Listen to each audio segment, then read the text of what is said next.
இப்போ ஒரு ரோஹிணி நட்சத்திரத்துல ஒரு குழந்தை பிறக்குதுன்னு வச்சுக்கோங்க. அந்த குழந்தைக்கு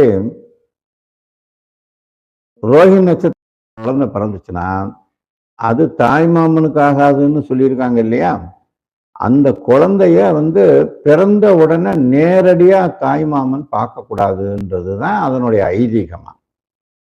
அதுக்கு என்ன பரிகாரம் அப்படின்னு அந்த சாஸ்திரத்திலேயே சொல்லப்பட்டிருக்கு.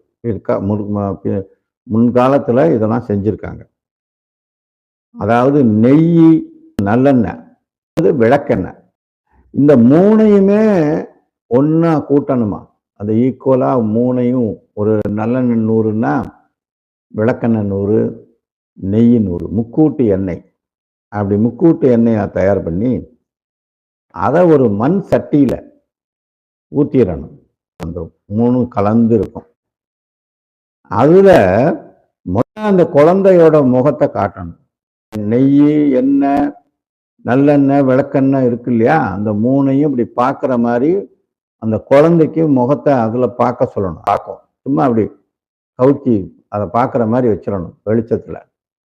அப்போ அந்த எண்ணெயில இதனுடைய அந்த இப்போ என்னோட முகம் செல்போன்ல நான் இங்கிருந்து பார்க்கும்போது எனக்கு ரிஃப்ளெக்ஷனாக தெரியுது இல்லை?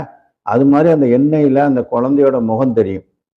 அந்த முகத்தை தான் முதல்ல தாய்மாமன் பார்க்கணும். இந்த பரிகாரத்தை நீங்க செய்யலாம். செஞ்சுக்கிட்டா அது இதாகிக்கிறோம். சுருக்கமா இதுல இருந்து என்ன தெரியுதுன்னா, பொதுவா ரோஹிணி நட்சத்திரத்துல பிறந்த அன்னைக்கு அப்படி பிறந்தா ஒரு குழந்தை, அது பாலாரிஷ்ட தோஷம் உள்ள குழந்தைன்னு அர்த்தம். குழந்தைய அப்படிதான் காட்டணும். அப்படி காட்டுனா அந்த தோஷம் நிவர்த்தி ஆகும் அப்படின்னு சாஸ்திரத்துல சொல்லப்பட்டது.